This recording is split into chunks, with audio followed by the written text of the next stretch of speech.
வணக்கம் மக்களே, welcome back to nursing Tamil. Hospital அப்படின்னா பொதுவாக எல்லாருக்கும் பயம் இருக்கும். இப்போ நேற்று கிடையாது, கிட்டத்தட்ட ஒரு 10-20 வருஷத்துக்கு முன்னாடிலாம் பார்த்தீங்கன்னா பயங்கரமாக பயப்படுவாங்க. பட் இப்போ இருக்கிற காலகட்டத்தில் எந்த அளவுக்கு அட்வான்ஸ்டாக வந்திருக்கு அப்படின்னு பார்த்தீங்கன்னா, நம்மளுடைய உயிரை எப்படியாவது காப்பாற்றணும்னு சொல்லிட்டு பயங்கரமாக கோடிக்கணக்கில் செலவு பண்ணுறவங்களும் இருக்காங்க. ஆர்கன் டிரான்ஸ்பிளான்டேஷன், அதாவது டிரான்ஸ்பிளான்ட் பண்ணி ஒரு உறுப்பை இன்னொருத்தவங்க கிட்ட இருந்து உடம்பு முடியாதவங்களுக்கு அந்த உறுப்பை டிரான்ஸ்பிளான்ட் பண்ணுற அளவுக்கு பயங்கரமாக அட்வான்ஸ்டாக வந்துருச்சு. இன்னும் சொல்ல போனால் பார்த்தீங்கன்னா ஹேண்ட் டிரான்ஸ்பிளான்ட், 2 பேருக்கு கை வந்து பார்த்தீங்கன்னா 2 கையுமே ஏதாவது ஒரு ஆக்சிடென்ட்டில் போயிடுச்சு அப்படின்னா வேறொருத்தவங்களோட கையை அவங்களுக்கு ஆப்ரேட் பண்ணி வைக்கிற அளவுக்கு அட்வான்ஸ்டான டெக்னாலஜிஸ் வந்து இப்போ வந்துருச்சு. இந்த வீடியோவில் முழுக்க பார்த்தீங்கன்னா டிரான்ஸ்பிளான்ட் அப்படின்னா என்னது ஜஸ்ட் ஒரு பேசிக் இன்ஃபர்மேஷனாக தான் இந்த ஒரு வீடியோவில் பார்க்க போகிறோம். வீடியோ ஸ்கிப் பண்ணாமல் பாருங்கள். நீங்கள் இப்போ தான் நம்மளோட சேனலுக்கு ஃபர்ஸ்ட் டைம் வரீங்க அப்படின்னா நர்சிங் தமிழ் சேனலை சப்ஸ்கிரைப் பண்ணிட்டு பாருங்கள். ஃபர்ஸ்ட் ஆஃப் ஆல் டிரான்ஸ்பிளான்ட் அப்படின்னு பார்த்தீங்கன்னா யாராருக்கும் அந்த டிரான்ஸ்பிளான்ட் பண்ணுவாங்க. இப்போ நம்ம உடம்புல ஏதோ ஒரு உறுப்பு அது வந்து செயலிழந்து போயிடுச்சு, இல்லை வந்து கெட்டுக்கிட்டே இருக்குது. இப்போ சப்போஸ் ஃபார் எக்ஸாம்பிள் சொன்னால் குடிச்சு லிவர் கெட்டு போச்சுன்னு சொல்லுவாங்க.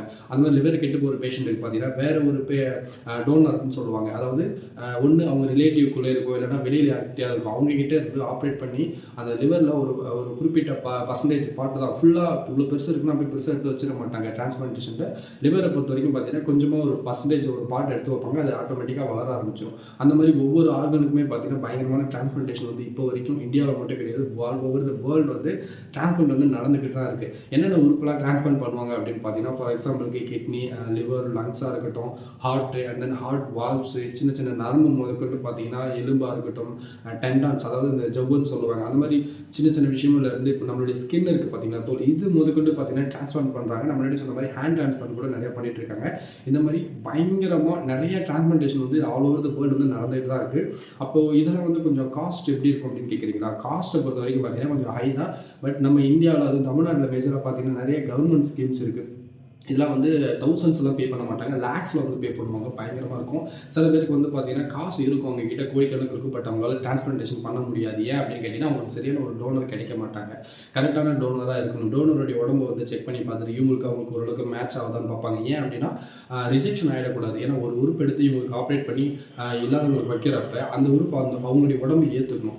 எப்படின்னா இப்போ ஃபார் எக்ஸாம்பிள் சொல்கிறேன், இப்போ எனக்கு ஏதாவது ஒரு டிரான்ஸ்பிளான்டேஷன் பண்ணுறாங்க, ஒரு ஹார்ட் டிரான்ஸ்பிளான்ட்டோ இல்லை லிவர் டிரான்ஸ்பிளான்ட்டோ பண்ணுறாங்க அப்படின்னா வெளியிலேருந்து எடுத்துகிட்டு வந்து என்னோடய உடம்புல வச்சு அதாவது ஆப்ரேட் பண்ணி வைக்கிறாங்க. அப்படி வைக்கிறப்ப என்னுடைய உடம்புல இருக்கிற நோய் எதிர்ப்பு சக்தி என்ன பண்ணும் அப்படின்னா நம்ம உடம்புல தேவையில்லாத ஏதோ வெளியிலேருந்து ஏதோ ஒரு விஷயம் வந்து இருக்குது அப்படின்னு சொல்லிட்டு அதை அட்டாக் பண்ண ஆரம்பிக்கும். அட்டாக் பண்ணிச்சு அப்படின்னா அந்த உறுப்பு வந்து நம்மளுடைய உடம்பு கூட ஒத்து போகாது. அந்த நர்வ்ஸ், அந்த நரம்பு எல்லாத்தையும் கனெக்ட் பண்ணி வச்சுருப்பாங்கல்ல, அது வந்து கனெக்ட் ஆகாமல் டிஸ்கனெக்ட் ஆகிடும். அதுதான் வந்து ரிஜெக்ஷன் சொல்லுவாங்க. இந்த ஒரு மேஜரான டிரான்ஸ்பிளான்டேஷனில் பொறுத்த வரைக்கும் ஒரு மேஜரான ஒரு டிஃபெக்ட்னே சொல்லலாம் இது. ஏன்னா கடவுள் டிரான்ஸ்பிளான்டேஷன் பண்ணிட்டு நிறைய பேர் கடவுளை வேண்டிட்டு இருப்பாங்க, எப்படியாவது வந்து அந்த ரிஜெக்ஷன் ஆகிடக்கூடாது, உடம்பு வந்து ஏற்றுக்கணும் அப்படின்னு சொல்லிட்டு. ஏன்னா அவங்க வந்து பல லட்சங்களில் செலவு பண்ணி ஒரு டிரான்ஸ்பிளான்டேஷன் பண்ணியிருப்பாங்க, பட் அவங்களுக்கு ரிஜெக்ட் ஆகிடுச்சு அப்படின்னா அது யூஸே இல்லாமல் போயிடும் நிறைய பேருக்கு. ஏன்னா டோனர் கிடைக்கிறதுமே ரொம்பவே கஷ்டமாக இருக்கும். ஓகேங்களா? அண்ட் தென் இந்த ஒரு டிரான்ஸ்பிளான்டேஷனை பொறுத்த வரைக்கும் அதோட யூனிட் எப்படி இருக்கும் அப்படின்னு பார்த்தீங்கன்னா டிரான்ஸ்பிளான்டேஷனுக்கு தனியாக வந்து ஓடி அதாவது ஆப்ரேஷன் தேட்டர்ஸ் வச்சுருப்பாங்க, வார்ட்ஸ் வச்சுருப்பாங்க, ஐசியூ வச்சுருப்பாங்க. இது எல்லாமே பார்த்தீங்கன்னா ஒரு குறிப்பிட்ட டீம் ஆஃப் டாக்டர்ஸ் தனியாக இருப்பாங்க. இப்போ டாக்டர்ஸ் வந்து மெடிக்கலுக்கு தனியாக டாக்டர் இருப்பாங்க, அண்ட் தென் சர்ஜரி பண்ணுற டாக்டர்ஸ் தனியாக இருப்பாங்க. இதே மாதிரி பார்த்தீங்கன்னா இந்த இடத்துல எல்லாத்தையுமே நர்சஸ் அதிகமாக ஒர்க் பண்ணிட்டு இருப்பாங்க, டெக்னீஷியன்ஸ் வந்து இருந்துட்டு இருப்பாங்க. மற்ற ஐசியூ, ஓடி அந்த மாதிரி அங்கே என்னென்ன வேலையோ அதே மாதிரி தான் பார்த்தீங்கன்னா இந்த இருக்கிற டிரான்ஸ்பிளான்ட்டே வேலை இருந்துட்டு இருக்கும்.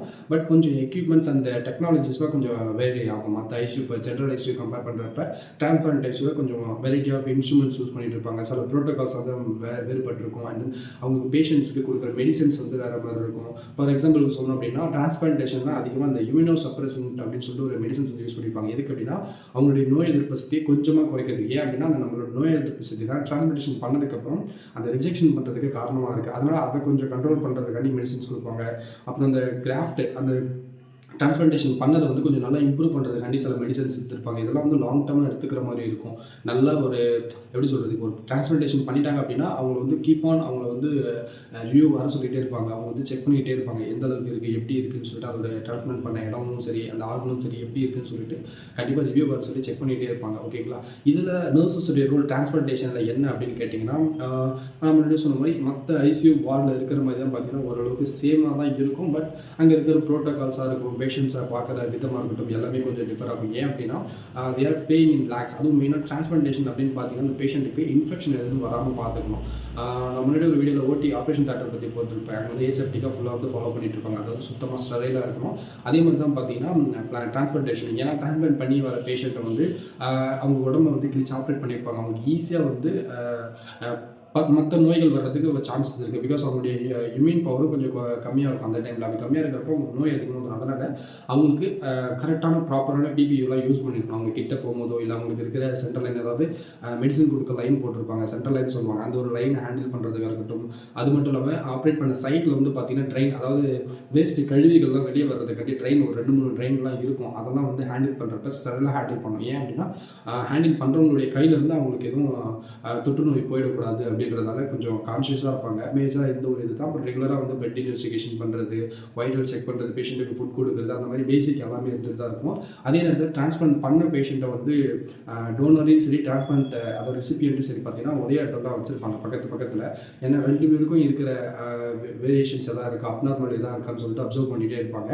அண்ட் கீப் ஆன் அவங்களுக்கு 2 பேருமே வந்து ரிவ்யூவுமே வர சொல்லுவாங்க ஒரு குறிப்பிட்ட நாளுக்கு. ஓகேங்களா? அண்ட் தென் டிரான்ஸ்பிளான்டேஷன் அப்படின்னு பார்த்தீங்கன்னா மேஜராக அந்த 90s 80s தான் ஃபர்ஸ்ட் வந்து ஸ்டார்ட் பண்ணியிருக்காங்க. இப்போ மேஜராக ஓவர் த வேர்ல்டு ஏகப்பட்ட டிரான்ஸ்பிளான்டேஷன் பை டே நடந்துகிட்டே இருக்குது. இப்போ டிரான்ஸ்பிளான்டேஷனில் டோனர் முக்கியம்னு சொன்னேன். டோனர் அப்படின்னா எந்த மாதிரி டோனர் பார்த்தீங்கன்னா 2 டோனர்னு சொல்லுவாங்க.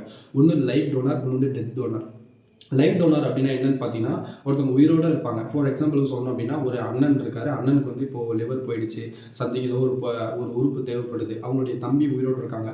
இல்லை எனக்கு 2 கிட்னி இருக்குது, ஒரு கிட்னி என்னோட அண்ணனுக்கு நான் தரேன் அப்படின்னும் போது இவர் உயிரோடு இருக்கும்போது இவரே கொடுக்குறாரு. இவருடைய கான்ஷியஸ் இவர் டிசிஷன் எடுத்து கொடுக்குறாரு. பார்த்தீங்களா? இது வந்து லைவ்னு சொல்லுவாங்க, லைவ் டோனர். சப்போஸ் அதே அண்ணன் இருக்காரு, தம்பி வந்து ஏதோ ஒரு ஆக்சிடென்ட்டில் இறந்து போயிட்டாங்க அப்படின்னா அவங்க ஃபேமிலி மெம்பர்ஸில் யாராவது சைன் பண்ணாங்க அப்படின்னா அவங்களுக்கு இருக்கிற உறுப்பை இந்த அண்ணனுக்கோ இல்லை ஃபேமிலி மெம்பர் இல்லாமல் வெளியே யாராக இருக்காங்க, இப்போது அந்த அண்ணனுக்கு யாருமே இல்லை கூட, பட் வெளியில் யாராவது அவங்களுடைய தெரிஞ்சவங்களாக இருக்கலாம், ரிலேட்டிவ் கிடையாது பட் தெரிஞ்சவங்களாக இருக்கலாம், அவங்களுக்கு இவங்களுக்கும் ஓரளவுக்கு ஒத்து போகிற மாதிரி இருக்குது அப்படின்னா இவங்களுடைய உறுப்புமே ட்ரான்ஸ்ஃபர் பண்ணுறதுக்கு ஹை சான்சஸ் இருக்குது. அதுதான் வந்து டெத் டோனர் சொல்லுவாங்க. இந்த ஒரு 2 தான் மோஸ்ட்லி இப்போ இருக்கிற காலகட்டத்தில் வந்து பார்த்தீங்கன்னா டிரான்ஸ்பிளான்டேஷன் அப்படின்றது ரொம்பவே நார்மலாக ஆகிடுச்சு. ஏன்னா ஒரு சின்ன இன்ஜெக்ஷன் போடுறதுக்கு பயந்தவங்க அவங்களுடைய உடம்பை ஆப்ரேட் பண்ணி ஒரு பெரிய ஆர்கன் எடுத்து மற்றவங்களோட ஆர்கனை உள்ளே வைக்கிற அளவுக்கு இப்போ அட்வான்ஸும் வந்துச்சு. மக்களும் வந்து அந்தளவுக்கு ஒரு மென்டாலிட்டிக்கு வந்துட்டாங்க. ஏன்னா எப்படியாவது உயிரோடு இருக்கணும், எப்படியாவது உயிரை காப்பாற்றணும் அப்படின்ற ஒரு மென்டாலிட்டிக்கு வந்தது இந்த டிரான்ஸ்பிளான்டேஷன் அப்படின்றதுலாம் இப்போ ரொம்ப அட்வான்ஸாக போயிட்டுருக்கு. இப்போ டிரான்ஸ்பிளான்டேஷன் வந்து ஸ்கோப்ஸ் வந்து ஃபாரினில் இருக்குது அப்படின்னு கேட்டிங்கன்னா கரெக்டாக இருக்குது. இப்போ நம்ம இந்தியாவிலே வந்து பார்த்தீங்கன்னா பட் டிரான்ஸ்பிளான்டேஷன் பொறுத்த வரைக்கும் இப்போ ஒரு நார்மல் ஹாஸ்பிட்டலில் இருக்குமான்னு கேட்டிங்கன்னா அது கொஞ்சம் டவுட் தான். டிரான்ஸ்பிளான்டேஷன் பொறுத்த வரைக்கும் பார்த்தீங்கன்னா கொஞ்சம் பெரிய பெரிய ஹாஸ்பிட்டல் இல்லை அதுக்குன்னு தனியாக ஸ்பெசிஃபிக்கான ஹாஸ்பிட்டல் அந்த மாதிரி தான் இருக்கும். எல்லா ஹாஸ்பிட்டலுமே பார்த்தீங்கன்னா டிரான்ஸ்பிளான்டேஷன் இருக்காது. அதனால் வேலை பொறுத்த வரைக்கும் பார்த்தீங்கன்னா எங்கே போனாலும் வேலை கிடைக்குமா அப்படின்னு கேட்டிங்கன்னா கொஞ்சம் டவுட்டு தான் டிரான்ஸ்பிளான்டேஷன் பொறுத்த வரைக்கும். பட் டிரான்ஸ்பிளான்டேஷனில் நீங்கள் வேலை செஞ்சீங்க அப்படின்னு சொன்னால் அது ஒரு நல்ல ஸ்கோப் இருக்குது. ஃபாரின்லேயும் சரி இல்லை மற்ற ஹாஸ்பிட்டலில் பெரிய பெரிய ஹாஸ்பிட்டல் போனாலுமே சரி உங்களுக்கு நல்ல சேலரி பேக்கேஜ் கொடுப்பாங்க. நீங்கள் ஹாஸ்பிட்டலில் நீங்கள் ஒர்க் பண்ணுற இடத்துல இருக்கிறதுலே பார்த்தீங்கன்னா இப்போ இருக்கிற காலகட்டத்தில் டிரான்ஸ்பிளான்டேஷன் ஒர்க் பண்ணுற ஸ்டாஃப்க்கு தான் வந்து அது மெயினாக ஸ்டாஃப் நர்ஸாக இருக்கட்டும் மற்ற டாக்டர்ஸ் டெக்னீஷியன் எல்லாருக்குமே பார்த்தீங்கன்னா சேலரி அதிகமாக கொடுக்குற இடம்னு பார்த்தீங்கன்னா இங்கே டிரான்ஸ்பிளான்டேஷனில் கொடுத்துட்ருக்காங்க. நீங்கள் ஃபாரின் போனாலுமே நல்ல ஒரு ஸ்கோப் இருந்துகிட்டே இருக்குது. இப்போ ஃப்ரெஷராக வந்து நான் டிரான்ஸ்பிளான்டேஷன் உள்ளே போகிறேன், நான் என்ன மாதிரி படிக்கணும், என்ன வந்து நான் லேர்ன் பண்ணிக்கணும் அப்படின்னு கேட்டிங்கன்னா எனக்கு தெரிஞ்ச வரைக்கும் நான் என்ன சொல்லுவேன்னா பெஸ்ட் உள்ளே போகிறதுக்கு முன்னாடி நீங்கள் எந்த டிரான்ஸ்பிளான்டேஷன் போகிறீங்க, எந்த யூனிட் போகிறீங்களோ அந்த யூனிட்டோடைய A to Z anatomy and physiology படிக்கிறது பெட்டர். அண்ட் தென் என்ன மாதிரி சர்ஜரிஸ் பண்ணுவாங்க, அதுக்கு என்னென்ன எக்யூப்மெண்ட் தேவை, போஸ்ட் ஆஃப் கேர் எப்படி வந்து அந்த பேஷண்ட்ஸ் கொடுக்கணும். ஏன்னா பேசிக்காக வந்து நர்சஸ் பண்ணுறது இதுதான். ப்ரீஓப்பாக வந்து இப்போ பேஷண்ட் வந்து ஒரு இதுக்கு வராங்க சர்ஜரி பண்ணுறது, அதாவது டிரான்ஸ்பிளான்ட் பண்ண வராங்க அப்படின்னா அவங்களுக்கு என்ன மாதிரி இன்வெஸ்டிகேஷன்ஸ் பண்ணுவாங்க, அதில் நார்மல் வேல்யூஸ் என்ன, அப்நார்மலாக இருந்தால் டாக்டர்ஸ்க்கு என்ன இன்ஃபார்ம் பண்ணுவாங்க, கொடுக்குற ஆர்டர்ஸ் எப்படி ஃபாலோ பண்ணுன்றது ஒரு பேசிக்கான ஒரு ஐடியாவே நீங்கள் படிச்சு வச்சுக்கிறதுனால maximum anatomy physiology and then abnormal signs and symptoms இது எல்லாத்தையுமே நீங்கள் லேர்ன் பண்ணிக்குவோம். அண்ட் தென் இது மட்டும் இல்லாமல் இன்னொரு பக்கம் என்னென்னு சொன்ன மாதிரி ப்ரீஆப்பா அந்த பேஷண்ட்ஸ் கொடுக்க வேண்டிய கேர், அந்த சர்ஜிக்கல் சைட்டில் கொடுக்குற கேர், ட்ரெயின் கேராக இருக்கட்டும், பேஷண்ட்டை கொடுக்குற ஃபுட் அண்ட் மெடிசன் இது எல்லாமே A to Z வந்து பார்த்துக்கணும். முக்கியமான ஒரு விஷயம் என்ன அப்படின்னு பார்த்தீங்கன்னா டிரான்ஸ்பிளான்டேஷன் யூனிட்டை பொறுத்த வரைக்கும் பேஷண்ட்ஸ் வந்து ரொம்ப நாள் கொஞ்சம் குறிப்பிட்ட நாள் வந்து அங்கே ஐசியூ உள்ளே இருக்கிற மாதிரி இருக்கும், அந்த யூனிட் உள்ளே இருக்கிற மாதிரி. அதனால் வந்து மோஸ்ட்லி ஐசோலேட்டட் பேஷண்ட்ஸ்லாம் வந்து சைக்கோசிஸ் போவாங்க. அதாவது ஒரு ரூம்குள்ளே அடைஞ்சு கிடந்தா எப்படி இருக்கும் அவங்களுக்கு ஒரு மாதிரி மென்டலாக ஒரு மாதிரி டிஸ்டர்ப் ஆகிடுவாங்க. அந்த ஒரு கண்டிஷன்ஸ் பேஷண்ட்ஸுக்கு வர்றதுக்கு ஹை சான்சஸ் இருக்குது. பிகாஸ் போஸ்ட் டிரான்ஸ்பிளான்டேஷன் முடிஞ்சதுக்கப்புறம் வெளியில் இருந்து மோஸ்ட்லி அவ்வளோ யாரையும்